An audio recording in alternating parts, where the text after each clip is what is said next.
ಎಲ್ಲರಿಗೂ ಜೈ ಸುರೇಂದ್ರ ಆಚರಣೆ.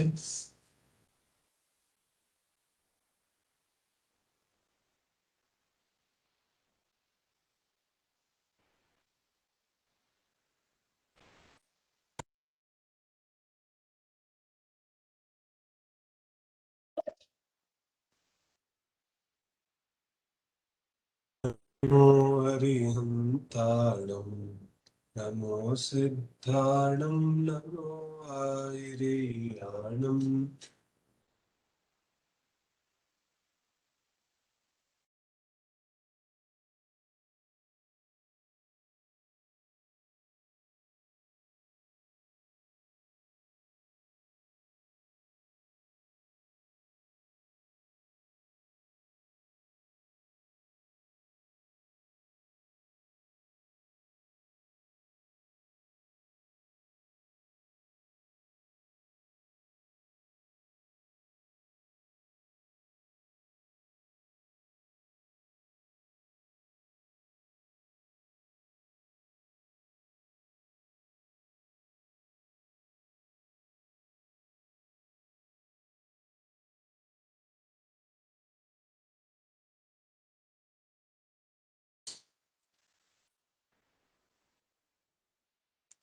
ದ್ರವ್ಯ ಸಂಗ್ರಹ ಕೃತಿಯ ಆಧಾರದಿಂದ ನಮ್ಮ ಚರ್ಚೆ ನಡೀತಾ ಇದೆ. ಕಳೆದ ಸ್ವಾಧ್ಯಾಯದಲ್ಲಿ 16ನೇ ಗಾಥೆಯ ಚರ್ಚೆಯನ್ನ ನಾವು ಪ್ರಾರಂಭ ಮಾಡಿದ್ವಿ. 16ನೇ ಗಾಥೆಯ ಯಾವ ಸ್ವರೂಪ ಇದೆ, ಅದು ವಿಶೇಷವಾಗಿ ಉದ್ಗಲ ದ್ರವ್ಯದ ಸ್ವಭಾವವನ್ನ, ಉದ್ಗಲ ದ್ರವ್ಯದ ಸ್ವರೂಪವನ್ನ ತಿಳಿಸ್ತಾ ಇದೆ. ಉದ್ಗಲ ದ್ರವ್ಯದ ಸ್ವರೂಪ ಅಂದ ತಕ್ಷಣ ನಾವು ವಿಶೇಷವಾಗಿ ಗಮನಕ್ಕೆ ಬರುವಂತದ್ದು, ಇದೇನು ಉದ್ಗಲ ದ್ರವ್ಯ ಇದೆಯಲ್ಲ, ಉದ್ಗಲ ದ್ರವ್ಯವನ್ನ ತಿಳ್ಕೊಂಡು ಏನ್ ಮಾಡೋದು, ಆ ಒಂದು ನಿಟ್ಟಿನಲ್ಲಿ ಈ ವಿಚಾರ ಅತ್ಯಂತ ಉಪಯೋಗಕಾರಿ ಇದೆ. ಯಾಕಂತ ಹೇಳಿದ್ರೆ ಯಾವ ಈ ಉದ್ಗಲ ದ್ರವ್ಯ ಇದೆ, ಉದ್ಗಲ ದ್ರವ್ಯದ ಸ್ವರೂಪವನ್ನ ತಿಳಿದು ಆ ನಂತರವೇ ನಾವು ಅದನ್ನ ತ್ಯಾಗ ಮಾಡ್ಲಿಕ್ಕೆ ಸಾಧ್ಯ ಇದೆ. ಹಾಗಾಗಿ ಆ ಒಂದು ದೃಷ್ಟಿಯಿಂದ ನಾವು ಇದನ್ನ ನೋಡ್ಬೇಕಾಗತ್ತೆ. 16ನೇ ಗಾಥೆಯನ್ನ ಒಂದು ಸಲಿ ನಾನು ಓದ್ತೇನೆ. ಸದ್ದೋ ಬಂಧೋ ಸುಹಮೋ ಥೂಲೋ ಸಂಠಾಣ ಭೇದ ತಮ ಛಾಯಾ ಉಜ್ಜೋದಾದವಸಹಿಯ ಒಕ್ಕಲದವ್ವಸಪಜ್ಜಾಯ. ಏನ್ ಹೇಳ್ತಿದ್ದಾರೆ, ಉದ್ಗಲ ದ್ರವ್ಯದ ಪರ್ಯಾಯಗಳಿದೆ ಎಲ್ಲ. ಏನ ಉದ್ಗಲ ದ್ರವ್ಯದ ಪರ್ಯಾಯಗಳಿದೆ ಅಂದ್ರೆ ಏನು? ನಾವು ಮೊನ್ನೆಯ ಸ್ವಾಧ್ಯಾಯದಲ್ಲಿ ವಿಸ್ತೃತವಾಗಿ ಪರ್ಯಾಯಗಳ ಸ್ವರೂಪದ ಬಗ್ಗೆ ಚರ್ಚೆ ಮಾಡಿದ್ವಿ. ಅನೇಕ ಜನರು ನಾವು ಚರ್ಚೆ ಮಾಡಿದ್ದು ಆ ದಿನ ತುಂಬಾ ಫಾಸ್ಟ್ ಆಗೋಯ್ತು, ನಮ್ಗೆ ಸಂಪೂರ್ಣವಾಗಿ ಅರ್ಥ ಆಗ್ತಾ ಇಲ್ಲ ಅಂತ ಕೂಡ ಹೇಳ್ತಾ ಇದ್ರು. ಆ ತರ ಒಂದು ವೇಳೆ ಇದ್ರೆ ನಾವು ಪುನಃ ಚರ್ಚೆ ಮಾಡಬಹುದು, ಇಲ್ಲಾಂದ್ರೆ ವಿಷಯವನ್ನ ನಾವು ಮುಂದುವರಿಸೋದಿದೆ. ಯಾರಿಗೆ ತಿಳಿದಿಲ್ಲ ಅವರು ಮೆಸೇಜ್ ಮಾಡ್ಬೋದು, ಇಲ್ಲಾಂದ್ರೆ ನಾವು ಮುಂದಕ್ಕೆ ವಿಷಯವನ್ನ ಮುಂದುವರಿಸೋಣ. ಸಾಮಾನ್ಯವಾಗಿ ಹೇಳೋದಾದ್ರೆ ಯಾವ ಈ ಪರ್ಯಾಯಗಳಿದೆ, ಈ ಪರ್ಯಾಯಗಳನ್ನ ಮುಖ್ಯವಾಗಿ ಏನಂದ್ರು ಗುಣದ ಅವಸ್ಥೆ ಅಥವಾ ದ್ರವ್ಯದ ಅವಸ್ಥೆಗೆ ಪರ್ಯಾಯ ಅಂತ ಕರೀತಾರೆ. ಮುಖ್ಯವಾಗಿ ಪರ್ಯಾಯಗಳು 2 ಪ್ರಕಾರದ, ಒಂದು ಅರ್ಥ ಪರ್ಯಾಯ, ಇನ್ನೊಂದು ವ್ಯಂಜನ ಪರ್ಯಾಯ. ಅರ್ಥ ಪರ್ಯಾಯನಂತೂ ತೆಗೆದು ಬಿಡೋದು, ಯಾಕಂದ್ರೆ ಅರ್ಥ ಪರ್ಯಾಯ ಸೂಕ್ಷ್ಮ ಇದೆ. ಹಗುರ್ಲಗುತ್ತು ಗುಣದ ನಿಮಿತ್ತದಿಂದ ಯಾವ ದ್ರವ್ಯಗಳಲ್ಲಿ ಷಡ್ಗುಣ ಹಾನಿವೃದ್ಧಿ ರೂಪ ಅವಸ್ಥೆ ಆಗುತ್ತೆ, ಆ ಷಡ್ಗುಣ ಹಾನಿವೃದ್ಧಿ ರೂಪ ಪ್ರತಿ ಸಮಯದ ಅವಸ್ಥೆಗೆ ವಾಸ್ತವಿಕವಾಗಿ ಅರ್ಥ ಪರ್ಯಾಯ ಅಂತ ಕರೀತಾರೆ. ಷಡ್ಗುಣ ಹಾನಿವೃದ್ಧಿ ಅಂದ್ರೆ ಏನು, ಅದನ್ನು ಚರ್ಚೆ ಮಾಡಿದ್ವಿ. ಶಕ್ತಿಯ ಒಂದು ಗುಣದಲ್ಲಿ ಅನಂತ ಶಕ್ತಿಗಳಿದೆ. ಆ ಅನಂತ ಒಂದು ಗುಣದ ಯಾವ ಶಕ್ತಿ ಇದೆ, ಆ ಒಂದು ಗುಣದಲ್ಲಿ ಅನಂತ ಶಕ್ತಿಯ ಅಂಶಗಳಿದೆ. ಅಂದ್ರೆ ಶಕ್ತಿ ಏನಿದೆ, ಆ ಶಕ್ತಿ ಎಷ್ಟು ದೊಡ್ಡದು, ಆ ಶಕ್ತಿಯಲ್ಲಿ ಎಷ್ಟು ಸಾಮರ್ಥ್ಯ ಇದೆ ಅದನ್ನು ಅಳಿಯೋದು ಹೇಗೆ? ಆ ಶಕ್ತಿಯ ಅಂಶಗಳಿಂದ. ಒಬ್ಬ ವ್ಯಕ್ತಿ ಎಷ್ಟು ಬುದ್ಧಿವಂತ ಇದ್ದಾನೆ ಅಂತ ಅಳಿಯೋದು ಹೇಗೆ? ಅವನ ಬುದ್ಧಿಮಟ್ಟವನ್ನ ಮೆಜರ್ ಮಾಡ್ಬೇಕಾಗತ್ತೆ. ಅವನಿಗೆ ಬುದ್ಧಿ ಇದೆ, ಇದು ಗೊತ್ತಿದೆ, ಬಟ್ ಎಷ್ಟಿದೆ ಅದನ್ನು ನಾವು ಮೆಜರ್ ಮಾಡ್ತೀವಿ. ಹಾಗೇನೆ ಯಾವ ದ್ರವ್ಯಗಳಲ್ಲಿ ಗುಣಗಳಿದೆ, ಗುಣಗಳಲ್ಲಿ ಶಕ್ತಿ ಇದೆ ಅಂತ ನಮ್ಗೆ ಗೊತ್ತಿದೆ. ಆದ್ರೆ ಶಕ್ತಿಯನ್ನು ಅಳಿಯೋದು ಹೇಗೆ ಹೇಳಿದ್ರೆ ಅವಿಭಾಗಿ ಪ್ರತಿಚ್ಛೇದದಲ್ಲಿ. ಅಂದ್ರೆ ಒಂದೊಂದು ಗುಣದಲ್ಲಿ ಶಕ್ತಿಯ ಅನಂತ ಅಂಶಗಳಿದೆ. ಸೊ ಆ ಅನಂತ ಅಂಶಗಳಲ್ಲಿ ಪ್ರತಿ ಸಮಯ ಹಾನಿ ಮತ್ತು ವೃದ್ಧಿ ರೂಪ ಅವಸ್ಥೆ, ಅಂದ್ರೆ ಉತ್ಪಾದ ವ್ಯಯ ಪ್ರತಿ ಸಮಯ ನಡೀತಾ ಇರುತ್ತೆ. ಆ ಅವಸ್ಥೆಗೆ ನಾವು ಷಡ್ಗುಣ ಹಾನಿ ವೃದ್ಧಿ ರೂಪ ಅವಸ್ಥೆ ಅಂತ ಕರೀತೇವೆ. ಇಷ್ಟ ಅರ್ಥ ಆಗುತ್ತೆ ಎಲ್ಲರಿಗೂ? ಯಾರಿಗೆ ಯೂಟ್ಯೂಬ್ ಅಲ್ಲಿ ಕೇಳಕ್ ಸಾಧ್ಯ ಆಗುತ್ತಾ ಇಲ್ಲ, ಕನೆಕ್ಟ್ ಆಗಿದೆ ಅಂತ ಅನ್ಕೊಂಡಿದ್ದೀನಿ ನಾನು. ಸ್ವಲ್ಪ ಏನೋ ಸಮಸ್ಯೆ ಇದೆ, ನೆಟ್ವರ್ಕ್ ಸಮಸ್ಯೆ ಇದೆ. ಯಾರಿಗ ಸಮಸ್ಯೆ ಆಗುತ್ತಾ ಇದ್ರೆ ಅವ್ರು ಹೇಳ್ಬೋದು. ಈ ರೀತಿಯಾಗಿ ಅದರ ಸ್ವರೂಪ ಇದೆ. ಏನ್ ಹೇಳ್ತಾರೆ, ಈಗ ಅರ್ಥ ಪರ್ಯಾಯನ ಬಿಟ್ಟು ಬಿಟ್ವಿ, ಇನ್ನು ವ್ಯಂಜನ ಪರ್ಯಾಯ.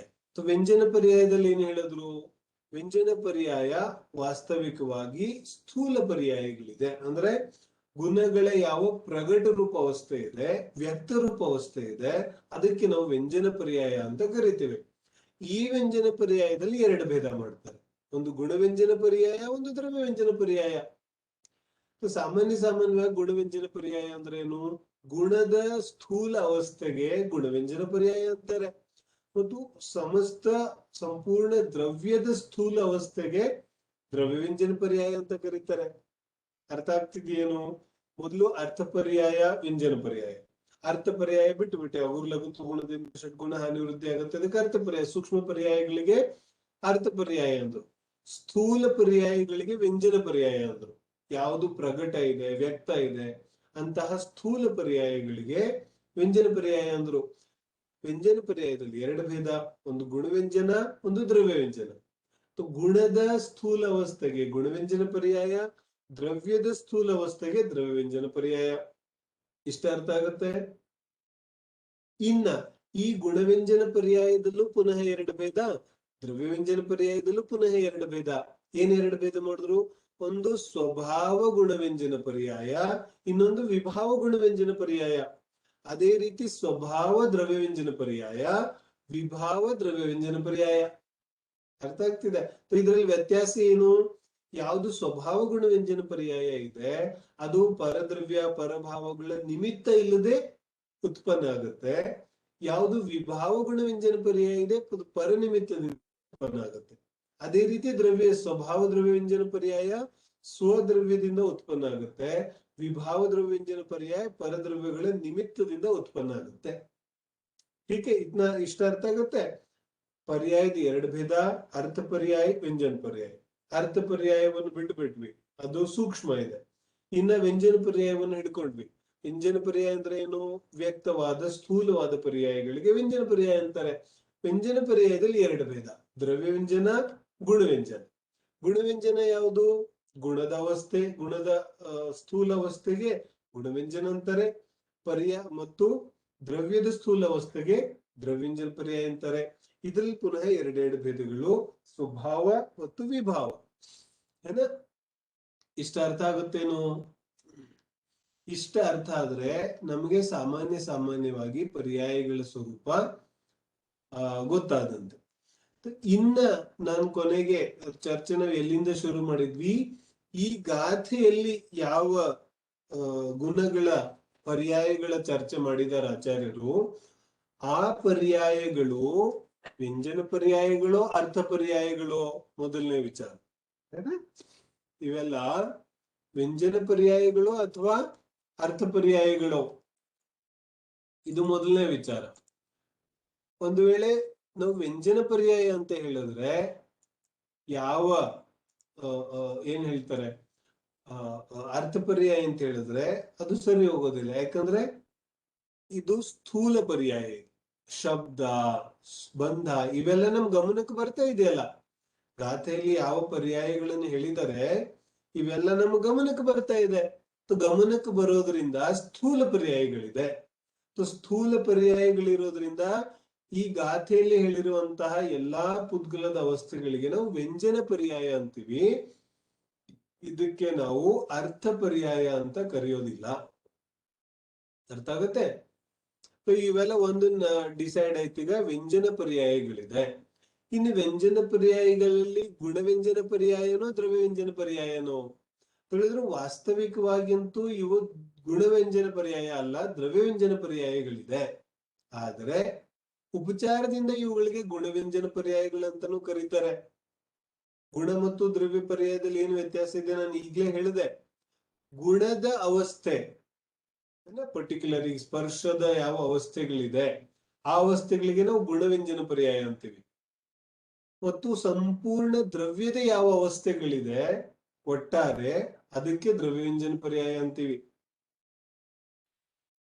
ಯಾವ ಶಬ್ದ ಇದೆ ಉದಾಹರಣೆಗೆ, ಶಬ್ದ ವಾಸ್ತವಿಕವಾಗಿ ಒಂದು ಗುಣದ ಪರ್ಯಾಯ ಅಲ್ಲ, ಅನೇಕ ಪರಮಾಣುಗಳ ಸೇರಿ ಸ್ಕಂದ ಆಗುತ್ತೆ, ಆಗ ಶಬ್ದ ಪರ್ಯಾಯ ಪ್ರಕಟ ಆಗುತ್ತೆ.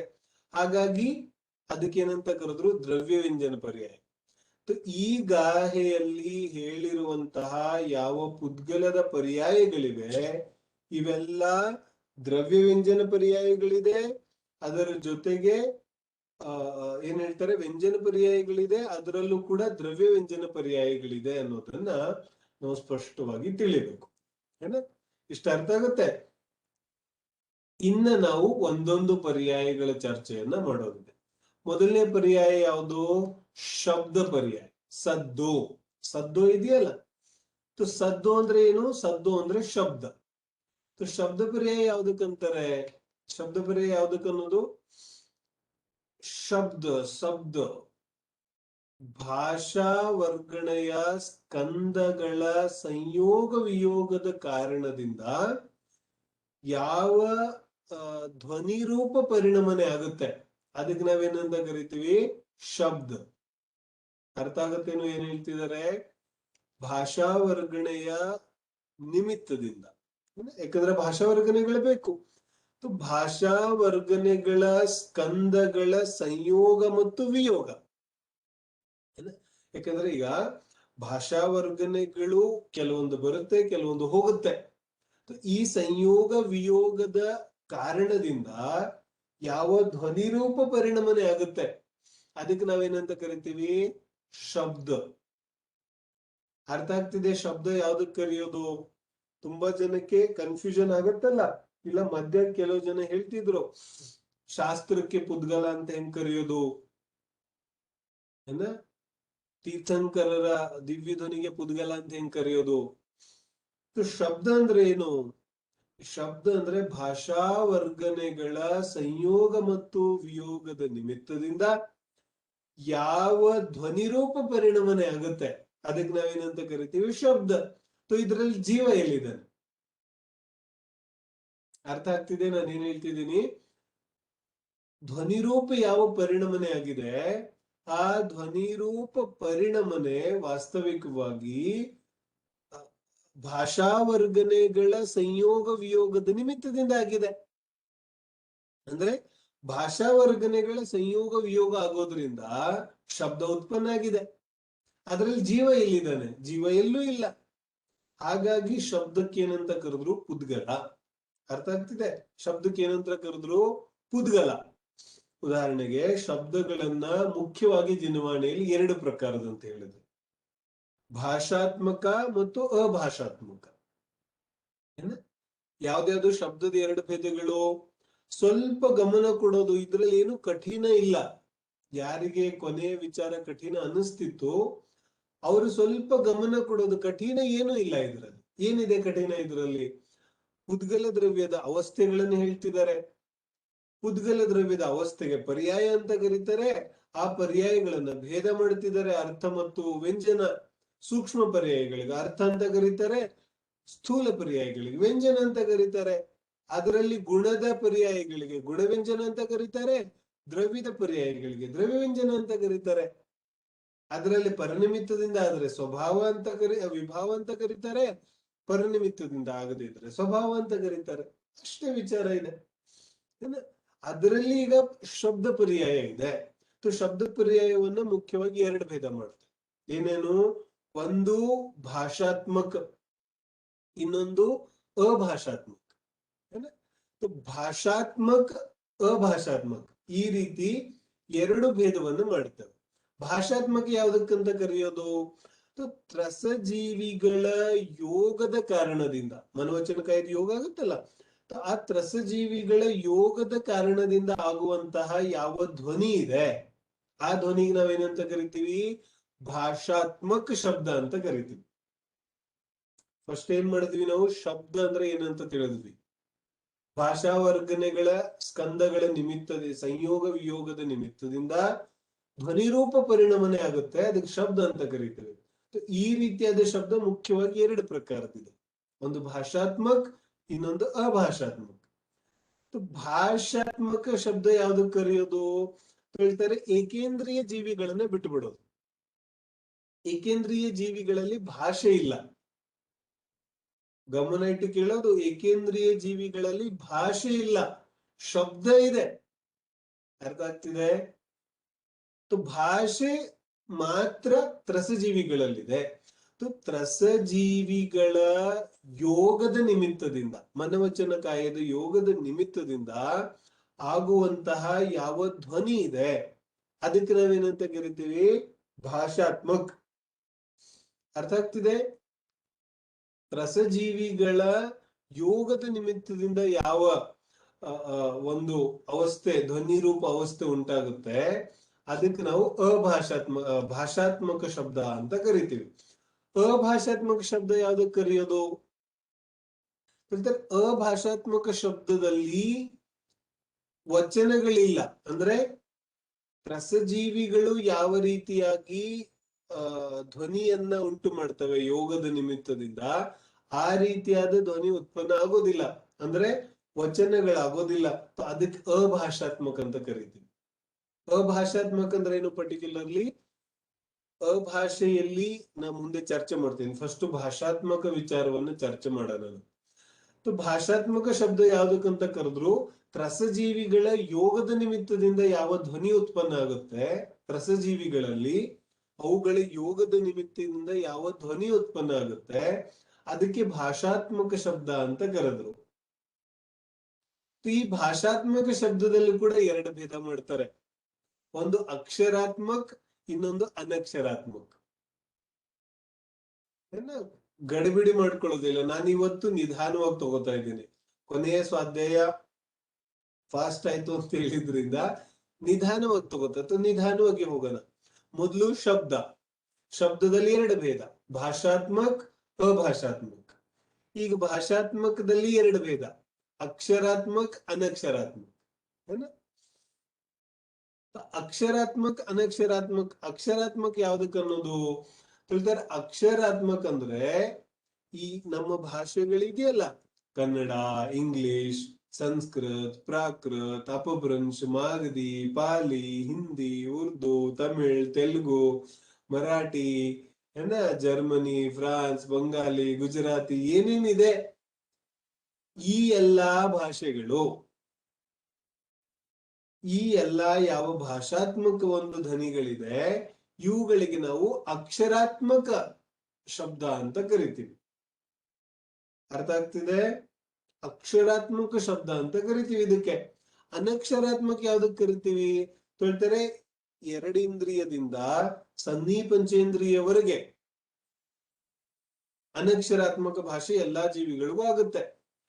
ಅನಕ್ಷರಾತ್ಮಕ ಉದಾಹರಣೆಗೆ ನಾವೇನಾದ್ರೂ ಧ್ವನಿ ಮಾಡ್ತೇವೆ, ಯಾವ್ದಾದ್ರು ಅಕ್ಷರ ಹೇಳೋದಿಲ್ಲ,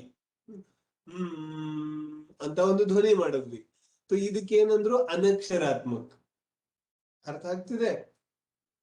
ನಾನೇನ್ ಆ ಅಂದೆ, ಅಕ್ಷರ ಇದ್ರೆ ಅದು ಅಕ್ಷರಾತ್ಮಕಕ್ಕೆ ಹೋಗುತ್ತೆ, ಬರೀ ಧ್ವನಿ ಇದ್ರೆ ಅದು ಅನಕ್ಷರಾತ್ಮಕಕ್ಕೆ ಹೋಗುತ್ತೆ.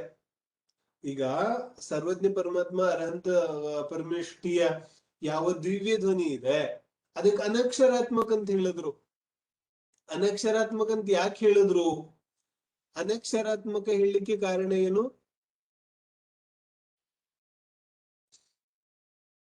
ಏನ ಸ್ಟ್ರೀಮಿಂಗ್ ಯಾಕೋ ನಿಂತು ಹೋಗ್ತಾ ಇದೆ ಪದೇ ಪದೇ. ಏನು ಕಾರಣ ಅಂತ ಗೊತ್ತಾಗ್ತಾ ಇಲ್ಲ. ನಾವು ಮತ್ತೆ ನೋಡೋಣ ಏನ್ ಸಮಸ್ಯೆ ಆಗ್ತಾ ಇದೆ ಅಂತ. ಇದರಲ್ಲಿ ವೆಬ್ಎಕ್ಸ್ ಅಲ್ಲಿ ಎಲ್ಲರಿಗೂ ಕೇಳಿಸ್ತಾ ಇದೆ ಅಂತ ಅನ್ಕೋತಾ ಇದ್ದೀನಿ. ವೆಬ್ಎಕ್ಸ್ ಅಲ್ಲಿ ಎಲ್ಲರಿಗೂ ಕೇಳ್ತಾ ಇದೆ? ಹಾ, ಅದೇ. ಯಾವ ಅನಕ್ಷರಾತ್ಮಕ ಇದೆ ಆ ಅನಕ್ಷರಾತ್ಮಕವನ್ನ ನಾವು ತಗೊಳ್ಳೋದಾದ್ರೆ ಆ ಅನಕ್ಷರಾತ್ಮಕದಲ್ಲಿ ಯಾವ ತೀರ್ಥಂಕರ್ ಪರಮೇಷ್ಠಿ ಅರ್ಹಂತ ಪರಮೇಷ್ಠಿಯ ದಿವ್ಯ ಧ್ವನಿ ಇದೆ, ಆ ದಿವ್ಯ ಧ್ವನಿಯನ್ನ ಕೂಡ ನಾವು ಅದರಲ್ಲೇ ಸೇರಿಸ್ತೀವಿ. ಯಾವ ದಿವ್ಯ ಧ್ವನಿ ಇದೆ ಆ ದಿವ್ಯ ಧ್ವನಿಯನ್ನು ಅದರಲ್ಲೇ ಸೇರಿಸ್ತೀವಿ. ದಿವ್ಯ ಧ್ವನಿ ಅನಕ್ಷರಾತ್ಮಕ ಇದೆ. ಅನಕ್ಷರಾತ್ಮಕ ಯಾಕಿದೆ? ಯಾಕಂದ್ರೆ ಆ ಯಾವ ಅರ್ಹಂತ ಪರಮೇಷ್ಠಿಯ ದಿವ್ಯ ಧ್ವನಿ ಇದೆ ಆ ಅರ್ಹಂತ ಪರಮೇಷ್ಠಿಯ ದಿವ್ಯ ಧ್ವನಿ ವಾಸ್ತವಿಕವಾಗಿ ಒಂದು ರೀತಿಯಾಗಿ ಏನ್ ಹೇಳ್ತಾರೆ, ಶಬ್ದಾತ್ಮಕ ಇದೆ. ಶಬ್ದಾತ್ಮಕ ಇದೆ ಅಂತ ಹೇಳಿದ್ರೆ ಅದರಲ್ಲಿ ಯಾವುದೇ ರೀತಿಯಾದಂತಹ ಏನ್ ಹೇಳ್ತಾರೆ ಇದಿಲ್ಲ, ಏನು ಭಾಷೆ ಇಲ್ಲ. ಭಾಷೆ ಇಲ್ಲ ಅಂದ್ರೆ ಅಲ್ಲಿ ಕೇವಲ ಮತ್ತು ಕೇವಲ ಆ ಧ್ವನಿ ಇದೆ. ಯಾವ ಧ್ವನಿ ಇದೆ ಆ ಧ್ವನಿ ಅನಂತರದಲ್ಲಿ ಅಕ್ಷರಾತ್ಮಕವಾಗಿ ಪರಿಣಮನೆ ಆಗುತ್ತೆ. ಏನ ಅದಕ್ಕೆ ನಾವೇನಂತ ಕರೆದ್ವಿ? ದಿವ್ಯ ಧ್ವನಿ. ದಿವ್ಯ ಧ್ವನಿ ಯಾಕೆ ಕರೆದ್ವಿ? ಅಲ್ಲಿ ಧ್ವನಿ ಇದೆ, ಅಕ್ಷರ ಇಲ್ಲ. ಹಾಗಾಗಿ ನಾವು ಅದನ್ನ ಯಾವ್ದಕ್ ಸೇರಿಸ್ತೀವಿ? ಅನಕ್ಷರಾತ್ಮಕ್. ಇಲ್ಲಿವರೆಗೆ ಅರ್ಥ ಆಯ್ತು? ಮೊದಲು ಶಬ್ದ. ಶಬ್ದದಲ್ಲಿ ಎರಡು ಭೇದ, ಭಾಷಾತ್ಮಕ್ ಅಭಾಷಾತ್ಮಕ್.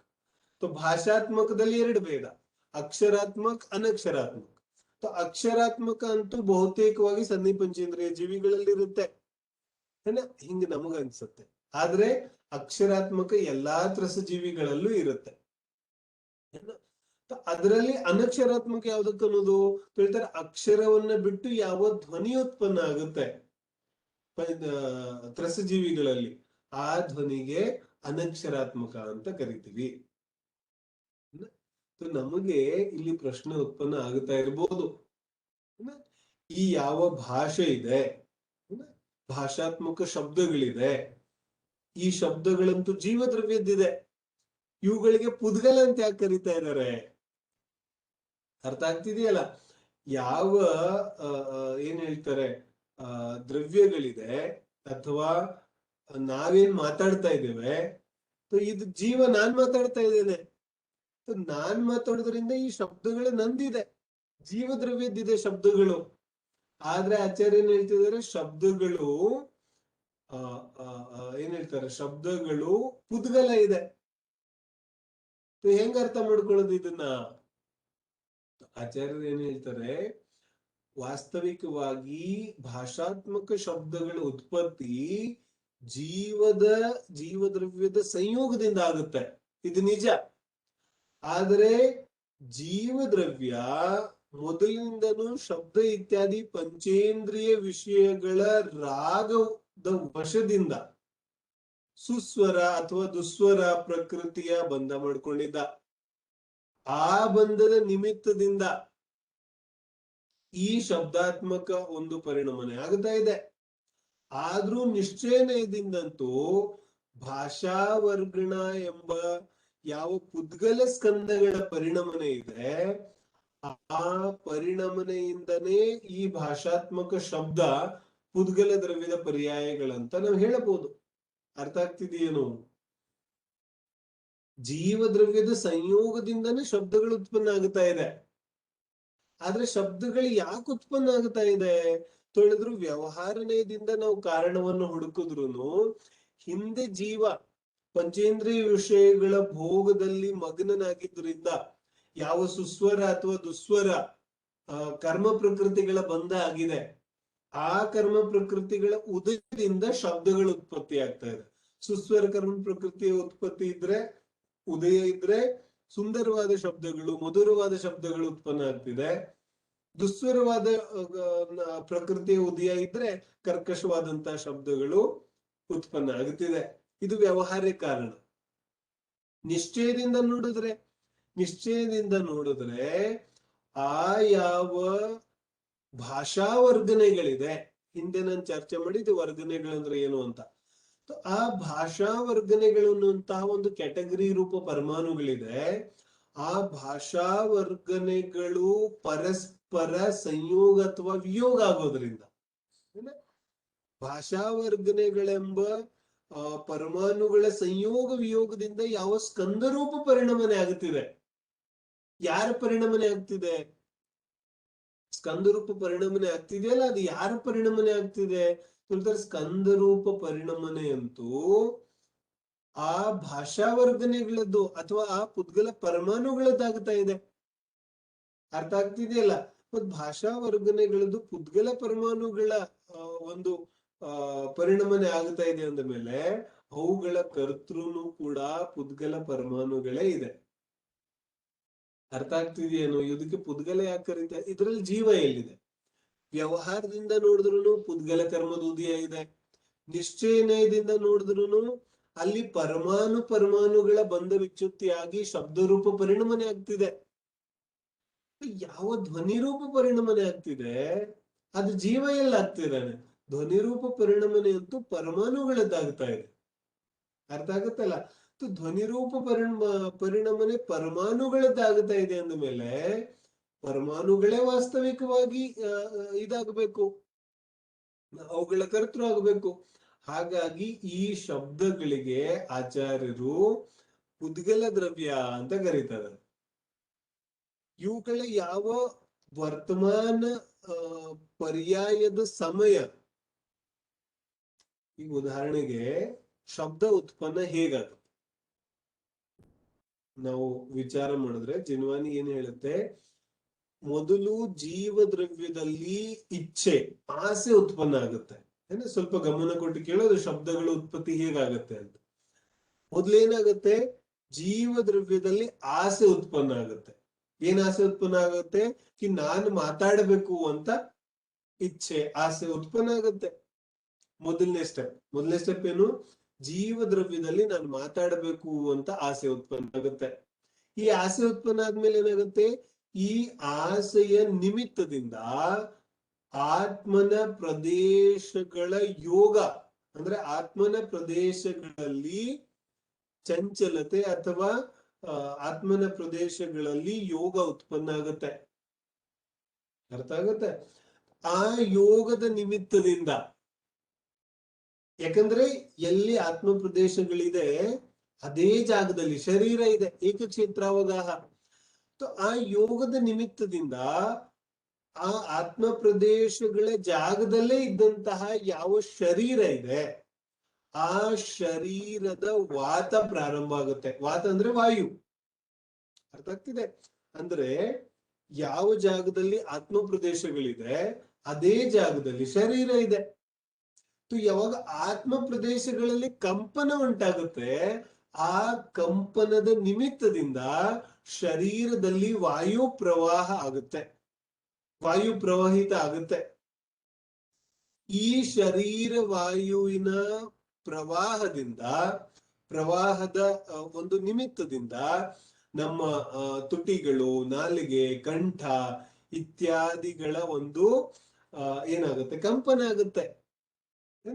ಈ ತುಟಿ ಇತ್ಯಾದಿಗಳ ಕಂಪನದ ನಿಮಿತ್ತದಿಂದ ಭಾಷಾ ವರ್ಗನೆಗಳು ಶಬ್ದ ರೂಪವಾಗಿ ಪರಿಣಮಿಸ್ತವೆ.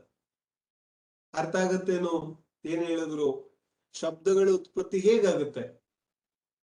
ಏನೇನ್ ಹೇಳಿದ್ರು? ಮೊದಲು ಜೀವ ದ್ರವ್ಯದಲ್ಲಿ ಆಸೆ ಉತ್ಪನ್ನ ಆಗುತ್ತೆ. ನಾನು ಏನಾಗ್ಬೇಕು? ಮಾತಾಡ್ಬೇಕು, ಅಂತ ಆಸೆ ಉತ್ಪನ್ನ ಆಗುತ್ತೆ. ಈ ಆಸೆಯ ನಿಮಿತ್ತದಿಂದ ಏನಾಗುತ್ತೆ, ಯಾವ ಈ ಪುದ್ಗಲ ದ್ರವ್ಯ ಇದೆ ಅಂದ್ರೆ ಇದ್ರಲ್ಲಿ ಏನಾಗುತ್ತೆ, ಸಾರಿ, ಜೀವ ದ್ರವ್ಯದ ಆತ್ಮ ಪ್ರದೇಶಗಳಿದೆ. ಈ ಆತ್ಮ ಪ್ರದೇಶಗಳಲ್ಲಿ ಕಂಪನ ಉಂಟಾಗುತ್ತೆ. ಈ ಯಾವ ಕಂಪನ ಇದೆ, ಈ ಕಂಪನದ ನಿಮಿತ್ತದಿಂದ ಶರೀರದಲ್ಲಿ ವಾಯು ಪ್ರವಹಿತವಾಗುತ್ತೆ. ಈ ವಾಯುವಿನ ಪ್ರವಾಹದಿಂದ ಶರೀರದ ಯಾವ ನಮ್ಮ ತುಟಿ, ನಾಲಿಗೆ, ಕಂಠ ಇತ್ಯಾದಿಗಳಿದೆ, ಇವುಗಳ ಪ್ರವಾಹ ಪ್ರಾರಂಭ ಆಗುತ್ತೆ. ಇವುಗಳ ಪ್ರವಾಹದಿಂದ ಶಬ್ದವರ್ಗನೆಗಳು ಅಥವಾ ಭಾಷಾವರ್ಗನೆಗಳು ಶಬ್ದರೂಪವಾಗಿ ಪರಿಣಮಿಸ್ತವೆ. ಭಾಷಾವರ್ಗನೆಗಳು ಶಬ್ದರೂಪವಾಗಿ ಪರಿಣಮಿಸಿದಾಗ ನಮ್ಮ ಗಮನಕ್ಕೆ ಬರುತ್ತೆ ಶಬ್ದ ಉತ್ಪತ್ತಿ ಆಯಿತು. ಬೇಸಿಕಲಿ ಶಬ್ದ ಉತ್ಪತ್ತಿಯ ಒಂದು ಸ್ಟೇಜ್ ಅಲ್ಲಿ ಈ ರೀತಿಯಾದ ಪ್ರಕ್ರಿಯೆ ನಡೀತಾ ಇದೆ. ಹಾಗಾದ್ರೆ ಈ ಯಾವ ಶಬ್ದ ರೂಪ ಪರಿಣಾಮನ ಆಯ್ತಲ್ಲ, ಇದರಲ್ಲಿ ಜೀವ ಎಲ್ಲಿದ್ದಾನೆ? ಜೀವ ತನ್ನ ಆಸೆಯಲ್ಲಿದ್ದಾನೆ. ಇಚ್ಛೆ ಯಾರಿಗೂ ಉತ್ಪತ್ತಿಯಾಗಿತ್ತು? ಜೀವ ದ್ರವ್ಯಕ್ಕೆ. ಆದ್ರೆ ಪರಿಣಮನೆ ಯಾರಾಗಿದ್ದಾರೆ? ಪುದ್ಗಲ ದ್ರವ್ಯ ಪರಿಣಮನೆ ಆಗಿದೆ. ಯಾಕಂದ್ರೆ ಭಾಷಾ ವರ್ಗನೆಗಳೇ ಶಬ್ದ ರೂಪವಾಗಿ ಪರಿಣಮಿಸಿದಾವೆ, ಜೀವ ಶಬ್ದ ರೂಪವಾಗಿ ಪರಿಣಮಿಸಿಲ್ಲ.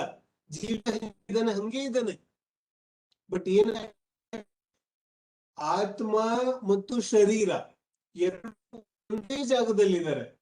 ಕ್ಷೇತ್ರ ಭೇದ ಇಲ್ಲ, ಏಕ ಕ್ಷೇತ್ರ. ಅವಾಗ ಕ್ಷೇತ್ರ ಭೇದ ಇಲ್ಲ, ಒಂದೇ ಕ್ಷೇತ್ರದಲ್ಲಿ ಇರೋದ್ರಿಂದ ಯಾವಾಗ ಜೀವಕ್ಕೆ ಆಸೆ ಉತ್ಪನ್ನ ಆಗುತ್ತೆ, ಮನ ವಚನ ಕಾಯ, ಇದಕ್ಕೆ ಯೋಗ ಅಂತೀವಿ ನಾವು. ಆದ್ರೆ ಈ ಯಾವ ಆಸೆ ಉತ್ಪನ್ನ ಆಗತ್ತೆ, ಈ ಆಸೆಯ ಕಾರಣದಿಂದ ಆತ್ಮ ಪ್ರದೇಶಗಳಲ್ಲಿ ಕಂಪನ ಉಂಟಾಗುತ್ತೆ. ಇದು ವಾಸ್ತವಿಕವಾಗಿ ಯೋಗ ಇದೆ. ಆತ್ಮ ಪ್ರದೇಶಗಳಲ್ಲಿ ಯಾವ ಕಂಪನ ಉಂಟಾಗುತ್ತೆ, ಇದು ಯೋಗ ಇದೆ. ಈ ಯೋಗದ ನಿಮಿತ್ತದಿಂದ ಆಗ ಮತ್ತು ಪುನಃ ಈ ಶರೀರದಲ್ಲಿ ಬದಲಾವಣೆಗಳಾಗಕ್ ಶುರು ಆಗುತ್ತೆ. ಏನ, ಉದಾಹರಣೆಗೆ ಈ ಕೈನ ಇಲ್ಲಿಂದ ಇಲ್ಲಿ ತರಬೇಕು ಅಂತ ನಂಗೆ ಅನ್ನಿಸ್ತು. ನನಗ ಆಸೆ ಉತ್ಪತ್ತಿ ಆಯ್ತು ಅಷ್ಟೇ. ಆದ್ರೆ ಕೈ ಇಲ್ಲಿಂದ ಬಂತಲ್ಲ, ಕೈ ಇಲ್ಲಿಂದ ಇಲ್ಲಿ ಯಾಕೆ ಬಂತು? ನಾನ್ ತರ್ಲಿಲ್ಲ, ನಾನ್ ಬರೀ ಆಸೆ ಮಾಡಿದೆ, ಆಸೆ ರೂಪ ಪರಿಣಾಮ ಮಾಡಿದೆ. ಆದ್ರೆ ನನ್ನ ಯಾವ ಆತ್ಮ ಪ್ರದೇಶಗಳಿವೆ ಅದೇ ಜಾಗದಲ್ಲಿ ಶರೀರ ಕೂಡ ಇದೆ. ಆತ್ಮ ಪ್ರದೇಶಗಳಲ್ಲಿ ಆ ಇಚ್ಛೆಯಿಂದ ಕಂಪನ ಉಂಟಾಗುತ್ತೆ. ಆ ಕಂಪನದ ನಿಮಿತ್ತವನ್ನು ಪಡ್ಕೊಂಡು ಈ ಶರೀರದ ಪುದ್ಗಲ ಪರಮಾಣುಗಳ ಗಮನ ಆಗುತ್ತೆ. ನೈಮಿತ್ತಿಕ ಸಂಬಂಧ ಇದೆ, ಅರ್ಥ ಆಗ್ತಿದೆ? ಯಾರು ಯಾರನ್ನು ಪರಿಣಮಿಸುವುದಿಲ್ಲ, ಸಹಜವಾದ ನಿಮಿತ್ತ ನೈಮಿತ್ತಿಕ ಸಂಬಂಧ ಇದೆ. ಅಂದ್ರೆ ಸಹಜವಾಗಿಯೇ ಈ ರೀತಿಯಾದ ಕ್ರಿಯೆ ನಡೀತಾ ಇದೆ ಸೃಷ್ಟಿಯಲ್ಲಿ, ಅರ್ಥ ಆಗತ್ತಲ್ಲ?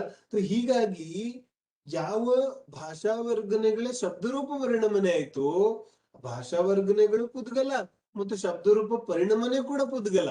ಹಾಗಾಗಿ ಶಬ್ದರೂಪ ಯಾವ ಪರ್ಯಾಯ ಉತ್ಪನ್ನ ಆಗಿದೆ ಅದು ವಾಸ್ತವಿಕವಾಗಿ ಪುದ್ಗಲ ದ್ರವ್ಯದ ಪರ್ಯಾಯ ಇದೆ, ಅದು ಜೀವ ದ್ರವ್ಯದ ಪರ್ಯಾಯ ಅಲ್ಲ ಅನ್ನೋದನ್ನ ನಾವು ಸ್ಪಷ್ಟವಾಗಿ ತಿಳಿಬೇಕು. ಇದೇ ರೀತಿಯಾಗಿ ದಿವ್ಯ ಧ್ವನಿಯಲ್ಲಿ ಯಾವ ಆತ್ಮ ಇದೆ ಅದು ಯಾವ ರೂಪ ಯಾವ ಪ್ರಕಾರವಾಗಿ ಪರಿಣಮನೆ ಆಗುತ್ತೆ ಅಂತ ನಾವು ವಿಚಾರ ಮಾಡಿದ್ರೆ, ಹಿಂದಿನ ಕಾಲದಲ್ಲಿ ಪೂರ್ವ ಕಾಲದಲ್ಲಿ ಆ ಯಾವ ತೀರ್ಥಂಕರ ಜೀವ ಇದೆ ಅದು ತನ್ನ ಏನ್ ಹೇಳ್ತಾರೆ ಶುದ್ಧ ಪರಿಣಾಮಗಳಿಂದ ತೀರ್ಥಂಕರ ಪ್ರಕೃತಿಯ ಬಂಧ ಮಾಡ್ಕೊಂಡಿರುತ್ತೆ. ಆ ಪುಣ್ಯ ಪ್ರಕೃತಿಯ ಯಾವ ಬಂಧ ಆಗಿತ್ತು, ಆ ಬಂಧದ ಉದಯದ ನಿಮಿತ್ತದಿಂದ ಭವ್ಯ ಜೀವಿಗಳ ಪುಣ್ಯೋದಯ ಬಂದಿರೋದ್ರಿಂದ ಅರ್ಹಂತ ಪರಮೇಷ್ಠಿಯ ಯೋಗದ ನಿಮಿತ್ತದಿಂದ ಸರ್ವಾಂಗದಿಂದ ಭಾಷಾವರ್ಗನೆಗಳು ಅನಕ್ಷರಾತ್ಮಕ ಭಾಷೆ ರೂಪವಾಗಿ ಪರಿಣಮನೆ ಆಗ್ತವೆ. ಅರ್ಥ ಆಗ್ತಿದೆ? ನಮ್ಮಲ್ಲಿ ಏನಂತಿದೆ, ಭಾಷಾವರ್ಗನೆಗಳು ಅಕ್ಷರ ರೂಪವಾಗಿ ಪರಿಣಮನೆ ಆಗ್ತವೆ. ಹಾಗೇನೆ ಭಾಷಾವರ್ಗನೆಗಳು ಅನಕ್ಷರಾತ್ಮಕ ರೂಪವಾಗಿ ಪರಿಣಮನೆ ಆಗುತ್ತವೆ. ಅದಕ್ಕೆ ನಾವು ದಿವ್ಯ ಧ್ವನಿ ಅಂತ ಕರಿತೀವಿ. ಅರ್ಥ ಆಯ್ತೇನೋ ಇಷ್ಟು ಇಲ್ಲಿವರೆಗೆ? ಇಲ್ಲಿವರೆಗೆ ಏನ್ ಹೇಳಿದ್ರು, ಯಾವ ಶಬ್ದ ಇದೆ. ಆ ಶಬ್ದ ಮುಖ್ಯವಾಗಿ ಎರಡು ಪ್ರಕಾರದಿದೆ. ಯಾವ್ದ್ಯಾವ್ದು ಹೇಳಿದ್ರು? ಒಂದು ಭಾಷಾತ್ಮಕ್, ಒಂದು ಅಭಾಷಾತ್ಮಕ್. ಭಾಷಾತ್ಮಕದಲ್ಲಿ ಪುನಃ ಭೇದವನ್ನ ಮಾಡಿದ್ರು. ಭಾಷಾತ್ಮಕದಲ್ಲಿ ಏನ್ ಭೇದ ಮಾಡಿದ್ರು? ಯಾವ ಭಾಷಾತ್ಮಕ ಶಬ್ದಗಳಿದೆ ಅದು ಅಕ್ಷರಾತ್ಮಕ ಮತ್ತು ಅನಕ್ಷರಾತ್ಮಕ ಎರಡು ಪ್ರಕಾರದಿದೆ. ಅಕ್ಷರಾತ್ಮಕ ಅಂತೂ ಭಾಷಾ ರೂಪ ಇದೆ. ಅನಕ್ಷರಾತ್ಮಕ ಹೇಳಿದ್ರೆ ಅನಕ್ಷರಾತ್ಮಕದಲ್ಲಿ ದ್ವಿಇಂದ್ರಿಯಿಂದ ಸಂಧಿ ಪಂಚೇಂದ್ರಿಯವರೆಗೆ ಎಲ್ಲಾ ಜೀವಿಗಳಲ್ಲೂ ಅನಕ್ಷರಾತ್ಮಕ ಭಾಷೆ ಇರುತ್ತೆ, ಧ್ವನಿ ರೂಪವಾಗಿ ಇರುತ್ತೆ. ಅದಕ್ಕೆ ಅನಕ್ಷರಾತ್ಮಕ ಭಾಷೆ ಅಂತ ಕರೀತಾರೆ. ಇನ್ನ ಎರಡನೇ ಭೇದ ಯಾವುದು? ಅಭಾಷಾತ್ಮಕ. ಅಭಾಷಾತ್ಮಕ ಶಬ್ದ ಯಾವ್ದಕ್ ಕರೆಯೋದು ಹೇಳ್ತಾರೆ? ಎಲ್ಲಿ ಭಾಷೆ ಇಲ್ಲ. ಇದರಲ್ಲಿ ಎರಡು ಭೇದ ಇದೆ. ಈ ಭೇದಗಳ ಮೂಲಕ ನಮಗೆ ಗೊತ್ತಾಗುತ್ತೆ ಅಭಾಷಾತ್ಮಕ ಶಬ್ದ ಅಂದ್ರೆ ಏನು. ಒಂದು ಪ್ರಾಯೋಗಿಕ, ಇನ್ನೊಂದು ವೈಸ್ರಸಿಕ್. ಪ್ರಾಯೋಗಿಕ, ವೈಸ್ರಸಿಕ್. ಎರಡನೇದು ಯಾವುದು? ವೈಸ್ರಸಿಕ್. ವೈಸ್ರಸಿಕ್ ಅಂದ್ರೆ ಏನು ನಾವು ಚರ್ಚೆ ಬರುತ್ತೆ. ಮೊದಲನೇದು ಯಾವುದು? ಪ್ರಾಯೋಗಿಕ್. ಪ್ರಾಯೋಗಿಕ ಅಭಾಷಾತ್ಮಕ ಯಾವ್ದಕ್ಕ ಕರೆಯೋದು? ಉದಾಹರಣೆಗೆ ಯಥೋಚಿತ್ ಎರಡು ಪೌದ್ಗಲಿಕ ಸ್ಕಂದಗಳ ಪ್ರಯೋಗ ಸಂಬಂಧ ಆಗೋದ್ರಿಂದ ಯಾವ ಶಬ್ದ ಉತ್ಪನ್ನ ಆಗುತ್ತೆ ಅದಕ್ಕೆ ನಾವೇನಂತ ಕರಿತೀವಿ? ಪ್ರಾಯೋಗಿಕ್. ಪ್ರಾಯೋಗಿಕ್ ಶಬ್ದಗಳು ಉದಾಹರಣೆಗೆ, ಪ್ರಾಯೋಗಿಕ ಅಂದ್ರೆ ಏನು? ಸ್ಕಂದಗಳಿಂದ ಉತ್ಪನ್ನ ಆಗುವಂತಹ ಒಂದು ಧ್ವನಿ. ಪರಮಾಣುಗಳಲ್ಲ, ಸ್ಕಂದಗಳ ಒಂದು ಬಂಧದ ನಿಮಿತ್ತದಿಂದ ಯಾವ ಧ್ವನಿ ಉತ್ಪನ್ನ ಆಗುತ್ತೆ ಅದಕ್ಕೆ ನಾವೇನಂತ ಕರಿತೀವಿ? ಪ್ರಾಯೋಗಿಕ್. ಇದ್ರ ಉದಾಹರಣೆಗಳನ್ನ ನೋಡಿದ್ರೆ ನಮ್ಗೆ ಗೊತ್ತಾಗುತ್ತೆ. ಯಾಕಂದ್ರೆ ಮುಖ್ಯವಾಗಿ ಪ್ರಾಯೋಗಿಕ ಶಬ್ದಗಳನ್ನ ಕೂಡ 4 ಪ್ರಕಾರ ಹೇಳ್ತಾರೆ: ತತ, ವಿತತ, ಘನ ಮತ್ತು ಸುಶೀಲ. ಉದಾಹರಣೆಗೆ ತತ ಅಂದ್ರೆ ಏನು? ಈಗ ವೀಣೆ ಇದೆ, ಸಿತಾರ ಇದೆ. ಏನ ಈ ವೀಣೆ ಅಥವಾ ಸಿತಾರಗಳ ಯಾವ ತಾರಿರುತ್ತಲ್ಲ, ತಂತಿ, ಆ ತಂತಿಯಿಂದ ಉತ್ಪನ್ನ ಆಗುವಂತಹ ಯಾವ ಶಬ್ದ ಇದೆ ಅದು ತತ್ ಶಬ್ದ ಇದೆ. ಇದಕ್ಕೇನಂದ್ರು? ಅಭಾಷಾತ್ಮಕ ಪ್ರಾಯೋಗಿಕ ಶಬ್ದ ಅಂತ. ಅಭಾಷಾತ್ಮಕ ಪ್ರಾಯೋಗಿಕ ಶಬ್ದ ತತ್ ಶಬ್ದ. ವಿತತ್ ಶಬ್ದ ಯಾವ್ದಕ್ಕಂತಾರೆ? ಈ ಢೋಲ ಇದೆ, ನಗಾಡೆ ಇತ್ಯಾದಿಗಳಿಂದ ಯಾವ ಶಬ್ದ ಉತ್ಪನ್ನ ಆಗುತ್ತೆ ಅದಕ್ಕೆ ವಿತತ ಅಂದ್ರು. ಇನ್ನ ಘನ ಶಬ್ದ ಯಾವುದು? ಗಂಟೆ ಇತ್ಯಾದಿ ಯಾವ ಘನ ರೂಪವಾಗಿರುವಂತಹ ವಸ್ತುವಿನಿಂದ ಯಾವ ಶಬ್ದ ಉತ್ಪನ್ನ ಆಗುತ್ತೆ ಅದಕ್ಕೆ ನಾವು ಘನ ಶಬ್ದ ಅಂತ ಕರಿತೇವೆ. ಅದೇ ರೀತಿಯಾಗಿ ಸುಶಿರು ಯಾವ್ದಕ್ಕೆ ಕರಿತೀವಿ? ಬಾಸುರಿ ಇತ್ಯಾದಿ ಊದಿ ಯಾವ ಒಂದು ಧ್ವನಿ ಉಂಟಾಗುತ್ತೆ ಅದಕ್ಕೆ ನಾವು ಸುಶಿರ ಅಂತ ಕರಿತೀವಿ. ಇವೆಲ್ಲ ಏನು? ಅಭಾಷಾತ್ಮಕ ಪ್ರಾಯೋಗಿಕ ಶಬ್ದಗಳು. ಅಭಾಷಾತ್ಮಕದಲ್ಲೂ ಕೂಡ ಎರಡು ಭೇದ, ಒಂದು ಪ್ರಾಯೋಗಿಕ, ಒಂದು ವೈಸ್ರಸಿಕ. ಪ್ರಾಯೋಗಿಕದಲ್ಲಿ ತತ, ವಿತತ, ಘನ ಮತ್ತು ಸುಶಿರ, ಇವು 4 ಭೇದಗಳು. ಯಾವ ಇವಕ್ಕೆಲ್ಲ ಅಭಾಷಾತ್ಮಕ ಶಬ್ದ ಅಂತ ಕರೀತಾರೆ. ಇನ್ನು ವೈಸ್ರಸಿಕ ಶಬ್ದ ಯಾವುದು ಹೇಳ್ತಾರೆ? ಸ್ವಭಾವದಿಂದ, ಅಂದ್ರೆ ಬೇರೆ ಯಾರ ಒಂದು ಸಹಾಯ ಇಲ್ಲದೆ ಯಾವ ಶಬ್ದ ಉತ್ಪನ್ನ ಆಗುತ್ತೆ ಅದಕ್ಕೆ ನಾವು ವೈಸ್ರಸಿಕ ಶಬ್ದ ಅಂತ ಕರಿತೇವೆ. ಬೇರೆ ಯಾರ ಸಹಾಯ ಇಲ್ಲದೆ ಅಂದ್ರೆ ಮುಖ್ಯವಾಗಿ ಜೀವದ್ರವ್ಯದ ಸಹಾಯ ಇಲ್ಲದೆ ಯಾವ ಶಬ್ದಗಳು ಉತ್ಪನ್ನ ಆಗುತ್ತೆ. ಉದಾಹರಣೆಗೆ ಸೃಷ್ಟಿಯಲ್ಲಿ ಅನೇಕ ಶಬ್ದಗಳಿದೆಯಲ್ಲ, ಯಾವುದಕ್ಕೆ ಬೇರೆ ಯಾವ ದ್ರವ್ಯಗಳು ಕಾರಣ ಇಲ್ಲ. ಗುಡುಗು ಶಬ್ದ ಇದೆಯಲ್ಲ, ಗುಡುಗಲ್ಲಿ ಶಬ್ದ ಬರುತ್ತಲ್ಲ, ಅದಕ್ಕೆ ಯಾರು ಕಾರಣ ಇದ್ದಾರೆ? ನೋಬಡಿ, ಯಾವ ಜೀವದ್ರವ್ಯನೂ ಕಾರಣ ಇಲ್ಲ. ಗುಡುಗು, ಸಿಡ್ಲು, ಗಾಳಿಯ ಶಬ್ದ, ಅರ್ಥ ಆಗ್ತಿದೆಯಲ್ಲ, ಮಳೆಯ ಶಬ್ದ, ನೀರಿನ ಶಬ್ದ, ಇವೆಲ್ಲ ಏನಿದೆ ಇದಕ್ಕೆಲ್ಲ ವೈಸ್ರಸಿಕ ಶಬ್ದ ಅಂತ ಕರೀತಾರೆ. ಅಂದ್ರೆ ವಿತೌಟ್ ಎನಿ ಇಂಟರ್ಫಿರೆನ್ಸ್ ಆಫ್ ಜೀವದ್ರವ್ಯದ ಯಾವುದೇ ರೀತಿಯಾದ ಸಹಾಯ ಇಲ್ಲದೆ ಯಾವ ಶಬ್ದಗಳು ಉತ್ಪನ್ನ ಆಗುತ್ತೆ ಅದಕ್ಕೆ ನಾವೇನಂತ ಕರಿತೀವಿ? ವೈಸ್ರಸಿಕ ಶಬ್ದ ಅಂತ ಕರಿತೀವಿ. ಪ್ರಾಯೋಗಿಕ ಶಬ್ದ ಯಾವುದು? ಜೀವದ್ರವ್ಯದ ನಿಮಿತ್ತದಿಂದ ಯಾವ ಶಬ್ದಗಳು ಧ್ವನಿಗಳು ಉತ್ಪನ್ನ ಆಗುತ್ತೆ ಅದಕ್ಕೆ ಪ್ರಾಯೋಗಿಕ ಅಂತ ಕರಿತೀವಿ. ಅದರಲ್ಲಿ ತತ, ವಿತತ, ಘನ ಮತ್ತು ಸುಶಿರ ಇವುಗಳು 4 ಭೇದಗಳಿದೆ. ಟೋಟಲ್ ಆಗಿ ಶಬ್ದಗಳ ಸ್ವರೂಪ ಅರ್ಥ ಆಯ್ತೇನೋ ಎಲ್ಲರಿಗೂ? ಶಬ್ದ ಯಾವ್ದಕ್ ಕರೀತಾರೆ, ಯಾವ ರೀತಿಯಾಗಿ ಶಬ್ದದ ಸ್ವರೂಪ ಇದೆ,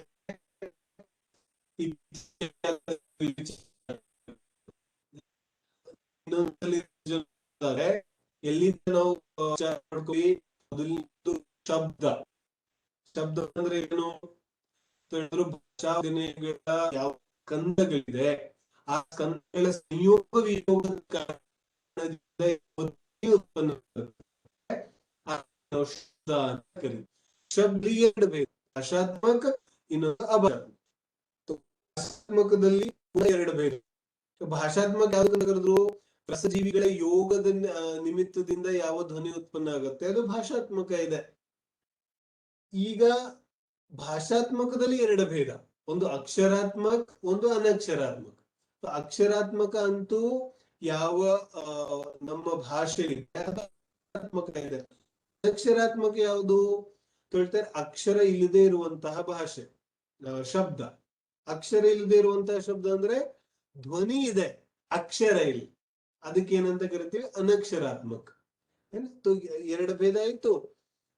ಮತ್ ಪುನಃ ನೋಡಿ, ಶಬ್ದ. ಶಬ್ದದಲ್ಲಿ ಭಾಷಾತ್ಮಕ, ಅಭಾಷಾತ್ಮಕ 2 ಭೇದ.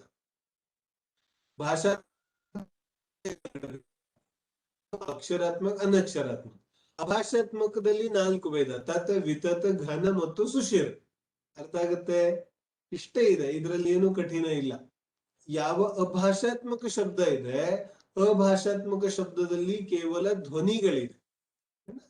ಅಭಾಷಾತ್ಮಕ ಶಬ್ದದಲ್ಲಿ ಧ್ವನಿ ಇದೆ. ಭಾಷಾತ್ಮಕ ಶಬ್ದದಲ್ಲಿ ಭಾಷೆ ಅಂದ್ರೆ ಅಕ್ಷರಗಳು ಕೂಡ ಇದೆ, ಧ್ವನಿ ಕೂಡ ಇದೆ.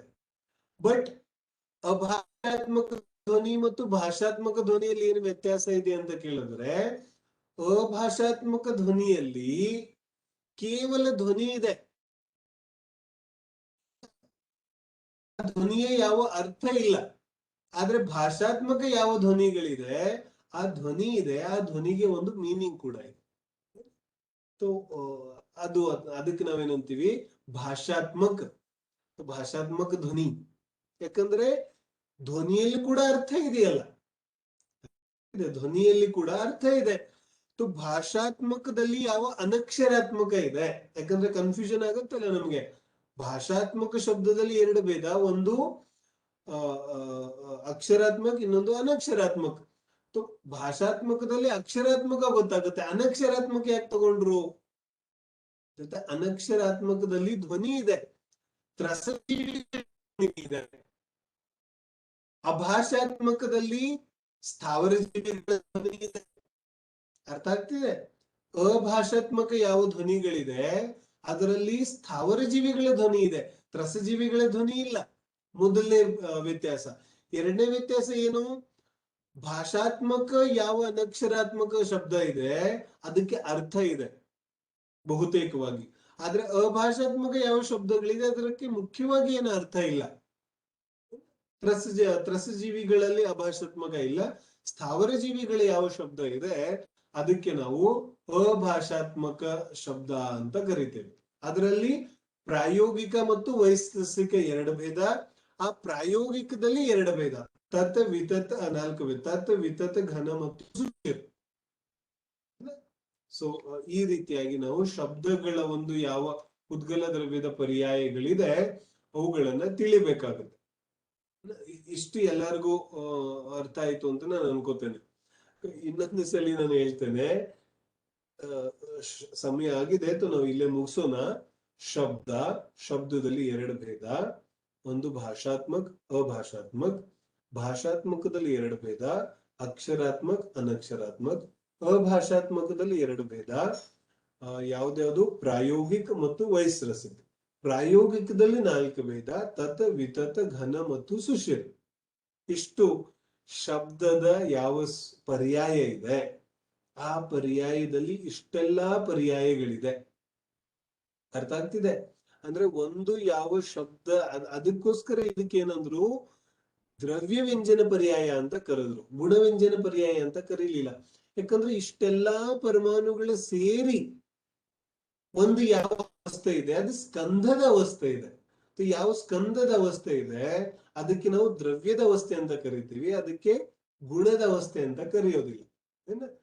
ಈ ರೀತಿಯಾಗಿ ಶಬ್ದದ ಸ್ವರೂಪ ಇದೆ. ಇದರ ಸಾರಭೂತವಾದ ವಿಚಾರ ಏನಿದೆ, ಇದರ ಸಾರಭೂತವಾದ ವಿಚಾರ ಇಷ್ಟೇ ಇದೆ. ಈ ನಾನೇನು ಅನಾದಿ ಕಾಲದಿಂದ ಈ ಶಬ್ದಗಳಲ್ಲಿ, ಈ ವಚನಗಳಲ್ಲಿ ಏಕತ್ವ ಮಮತ್ವ ಬುದ್ಧಿಯನ್ನ ಮಾಡ್ಕೊಂಡು ಬರ್ತಾ ಇದ್ದೇನೆ. ಇದು ಸುಖ ಸುಮ್ಮನೆ ವ್ಯರ್ಥವಾದ ನನ್ನ ಮೂರ್ಖತನವನ್ನ, ನನ್ನ ಮಿಥ್ಯಾತ್ವವನ್ನ ಪೋಷಣೆ ಮಾಡತ್ತೆ ಹೊರತು ಇದರಲ್ಲಿ ಯಾವುದೇ ರೀತಿಯಾದ ಸತ್ಯಾಂಶ ಇಲ್ಲ. ಅಂದ್ರೆ ಬೇರೆ ವ್ಯಕ್ತಿ, ಬೇರೆ ದ್ರವ್ಯ ನನಗೆ ಯಾವುದೇ ಶಬ್ದಗಳನ್ನ ಪ್ರಯೋಗ ಮಾಡಿದ್ರು, ಅಂದ್ರೆ ಬೇರೆ ವ್ಯಕ್ತಿ ನನ್ನ ಪ್ರಶಂಸೆ ಮಾಡಿದ್ರು ಅಥವಾ ನಿಂದನೆ ಮಾಡಿದ್ರು, ಎರಡೂ ಅವಸ್ಥೆಯಲ್ಲಿ ಜೀವ ದ್ರವ್ಯದಲ್ಲಿ ಏನು ವ್ಯತ್ಯಾಸ ಆಗುದಿಲ್ಲ. ಇದು ಜೀವ ದ್ರವ್ಯದ ಪರಿಣಾಮ ಅಲ್ಲ. ಅಥವಾ ನಾನು ತುಂಬಾ ಮಧುರವಾಗಿ ಮಾತಾಡಿದ್ರು ಅಥವಾ ನನ್ನ ಧ್ವನಿ ಕರ್ಕಶವಾಗಿದ್ರು, ಈ ಎರಡೂ ಅವಸ್ಥೆಗಳು ಪುದ್ಗಲ ದ್ರವ್ಯದ ಅವಸ್ಥೆ ಇದೆ. ಇದು ಯಾವುದು ನನ್ನ ಅವಸ್ಥೆ ಅಲ್ಲ. ಹಾಗಾಗಿ ನನಗೆ ಯಾರಾದ್ರೂ ಪ್ರಶಂಸೆ ಧ್ವನಿಯ ಕಾರಣದಿಂದ ನನ್ನ ಪ್ರಶಂಸೆ ಮಾಡಿದ್ರೆ ವಾಸ್ತವಿಕವಾಗಿ ಇದು ನನ್ನ ಪ್ರಶಂಸೆ ಅಲ್ಲ, ಇದು ಪುದ್ಗಲ ದ್ರವ್ಯದ ಪ್ರಶಂಸೆ ಇದೆ ಅಂತ ತಿಳಿಬೇಕು. ನಾನು ಒಂದ್ ವೇಳೆ ಯಾವ್ದಾದ್ರು 4 ಒಳ್ಳೆ ಮಾತುಗಳನ್ನ ಬರ್ದಿದ್ರೆ ಅಥವಾ ಒಂದು ಪುಸ್ತಕ ಬರ್ದಿದ್ರೆ ಅದಕ್ಕೆ ಯಾರಾದ್ರೂ ಪ್ರಶಂಸೆ ಮಾಡಿದ್ರೆ ನಾವೇನಂತ ತಿಳಿಯೋದು, ಇದು ನನ್ನ ಪ್ರಶಂಸೆ ಅಲ್ಲ, ಇದು ಪುದ್ಗಲ ದ್ರವ್ಯದ ಪ್ರಶಂಸೆ ಇದೆ. ನಾನೇನಾದ್ರೂ ತುಂಬಾ ಚೆನ್ನಾಗಿ ಪ್ರವಚನ ಮಾಡಿದ್ರೆ, ತುಂಬಾ ಚೆನ್ನಾಗಿ ಮಾತುಗಳನ್ನ ಹೇಳಿದ್ರೆ, ಯಾರಾದ್ರೂ ಅದನ್ನ ನೋಡಿ ಪ್ರಶಂಸೆ ಮಾಡಿದ್ರೆ ನಾವೇನಂತ ತಿಳಿಬೇಕು, ಇದು ನನ್ನ ಪ್ರಶಂಸೆ ಅಲ್ಲ, ಇದು ಪುದ್ಗಲ ದ್ರವ್ಯದ ಪ್ರಶಂಸೆ ಇದೆ ಅಂತ ತಿಳಿಬೇಕು. ಅರ್ಥ ಆಗ್ತಿದೆ? ಯಾವೆಲ್ಲಾ ರೀತಿಯಾಗಿ ಶಬ್ದಗಳ ಪರಿಣಾಮನೆ ಆಗುತ್ತಾ ಇದೆ, ಅದೆಲ್ಲವೂ ಕೂಡ ವಾಸ್ತವಿಕವಾಗಿ ಪುದ್ಗಲ ದ್ರವ್ಯದ ಕೆಲಸ ಇದೆ, ಪುದ್ಗಲ ದ್ರವ್ಯದ ಕರ್ತೃತ್ವ ಇದೆ. ಇದರಲ್ಲಿ ಜೀವ ದ್ರವ್ಯದ ಅಂಶ ಮಾತ್ರವೂ ಇಲ್ಲ ಅನ್ನೋದನ್ನ ಅತ್ಯಂತ ಸ್ಪಷ್ಟವಾಗಿ ನಾವು ತಿಳಿಬೇಕು. ಅದು ನಮಗೆ ಸ್ಪಷ್ಟವಾಗಿ ತಿಳಿದ್ರೆ ವಾಸ್ತವಿಕವಾಗಿ ಈ ಯಾವ ಪುದ್ಗಲ ದ್ರವ್ಯದ ನಾವು ಚರ್ಚೆ ಮಾಡ್ತಾ ಇದ್ದೇವೆ ಅದು ಅರ್ಥ ಆಗತ್ತೆ. ಮತ್ತೆ ಪುದ್ಗಲ ದ್ರವ್ಯದ ಒಂದೊಂದು ಪರ್ಯಾಯವನ್ನ ಕೂಡ ನಾವು ಸಹಜವಾಗಿಯೇ ಅದರಲ್ಲಿರುವಂತಹ ಆಸಕ್ತಿ ನಮಗೆ ಸಹಜವಾಗಿಯೇ ಬಿಟ್ಟು ಹೋಗುವಂತಹ ಒಂದು ಮಾನಸಿಕ ಅವಸ್ಥೆ ನಮ್ಮೆಲ್ಲರದು ಕೂಡ ಬೆಳೆಯುತ್ತೆ.